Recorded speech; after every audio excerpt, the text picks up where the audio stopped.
प्रिय विद्यार्थियों, हम चीप की दावत कहानी का पाठ कर रहे हैं। चीप की दावत मशहूर कहानीकार भीष्म साहनी की कहानी है। हम अब तक समझ चुके हैं चीप की दावत का सारांश। पिछले व्याख्यानों में सारांशों में हमने देखा कि किस तरह से शामनाथ अपने घर के अंदर एक तैयारी में लगा है। वो तैयारी किसकी? चीप साहब आज घर आएंगे, इस बात की दावत है।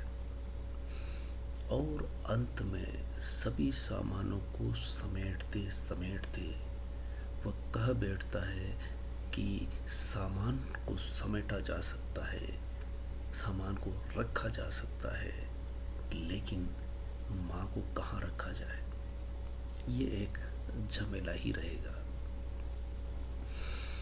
फिर माँ को वस्तु की तरह नहीं रखा जा सकता, न एक जगह बिठाया जा सकता है, न लिटाया जा सकता है। तो उनको भी ठीक मकान की तरह सजाया जाए। इसलिए कहते हैं कि आप किस कपड़े को पहनेंगी? तो कहता है सफ़ेद कपड़े पहन के आओ, सलवार कुर्ता। फिर देखता है कि हाथ तो नंगे हैं, इसलिए चूड़ियाँ भी पहनी जाए।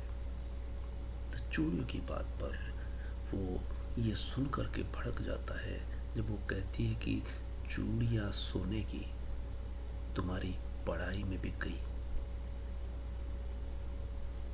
ये चीज़ें जब देखते हैं, ओवरऑल कहानी समाज पर क्या प्रभाव डालती है, क्या संदेश देती है, ये पहचानने की बात है। कहानी सामान्य नहीं है, कहानी बदलते हुए समाज को दिखाती है और पारिवारिक संरचना में बदलाव किस तरह से आता है, ये बताने का प्रयास करती है। शुरुआत में संयुक्त परिवार था जब प्रेमचंद कहानियाँ लिख रहे थे, लेकिन जब प्रेमचंद ने देखा उनकी बड़े घर की बेटी सवा शेर के और गोदान उपन्यास तक आते आते उनको संयुक्त परिवार से मोह भंग हो जाता है। इसे कह सकते हैं कि संयुक्त परिवार टूट रहा था और एकल परिवार साकार हो रहा था। चीप की दावत ऐसी ही कहानी है जिसमें आहट मिलती है उस पारिवारिक संरचना की जो टूट रही है। इसी के समानांतर और भी कहानियां हैं, जिसमें से एक नाम लिया जा सकता है उषा प्रेमवदा की वापसी कहानी।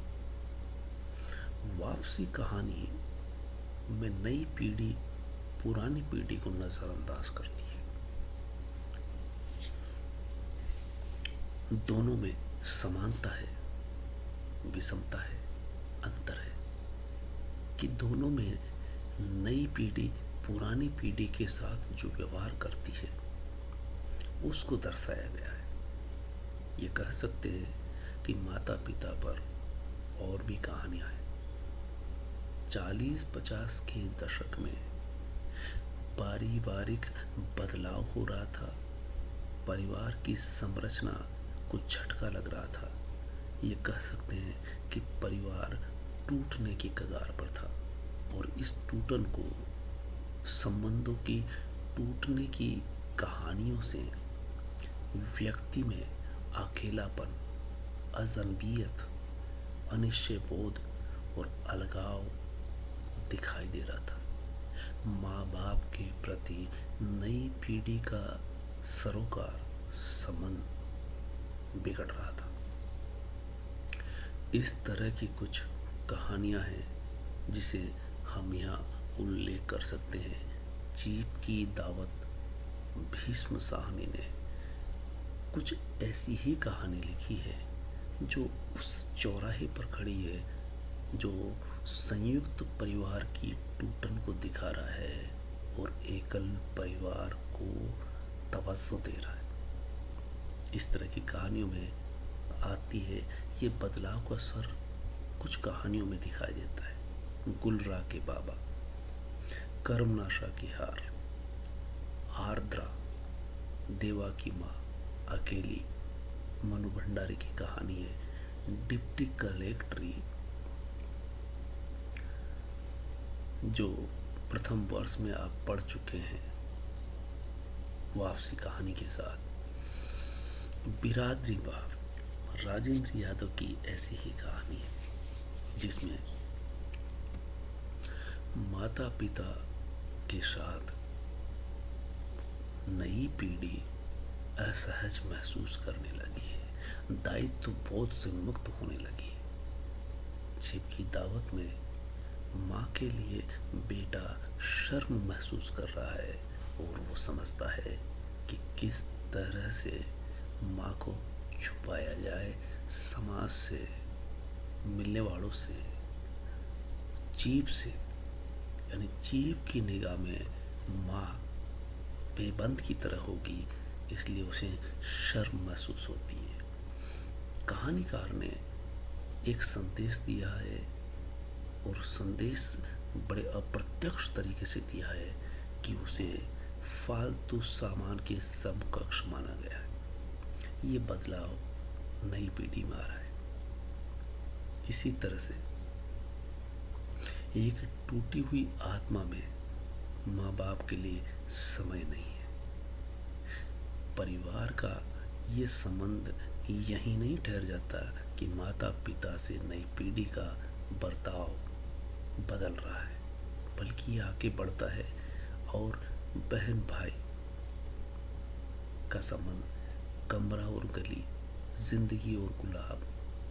उषा प्रियंवदा की दूसरी कहानी है वापसी के अलावा, जिसमें बहन भाई के संबंध में आ रहे उतार चढ़ाव को दिखाती है। यहाँ पर शामनाथ माँ के साथ जो व्यवहार करता है वही वापसी कहानी में पिता अपने ही घर में अनजान, अपरिचित, अपमानित सा महसूस करते हैं। वहाँ से आज के दौर की जो कहानियाँ हैं बहुत आगे बढ़ चुकी है। यूँ कह सकते हैं कि फ्लैट में एक कोना का न होना उनके लिए, यूँ कह सकते हैं कि ज़मीन पर मकान बनते थे जिसमें सभी मिलजुल करके रहते थे। एकल परिवार ने फ्लैटों को जन्म दिया और इन फ्लैटों ने एक दूसरी संरचना को पैदा किया जिसे हम वृद्धाश्रम कह सकते हैं। वृद्धाश्रम एकल परिवार की समकक्ष ऐसी संरचना है जहां संयुक्त परिवार दम तोड़ चुका है। पुरानी पीढ़ी को नई पीढ़ी बर्दाश्त नहीं करती। जिन्होंने आपको पैदा किया उन्हें आप घर में एक कोना नहीं देना चाहते, अपमानित उनको करते हैं या एहसास कराते हैं कि अब आपकी ज़रूरत उन्हें नहीं रही है। इसे कहते हैं कि डूबता हुआ सूरज को कोई सलाम नहीं करता, उगता हुआ को करता है। यानी बच्चे हमें प्रिय है, बच्चे हमें प्रिय है लेकिन माँ बाप नहीं।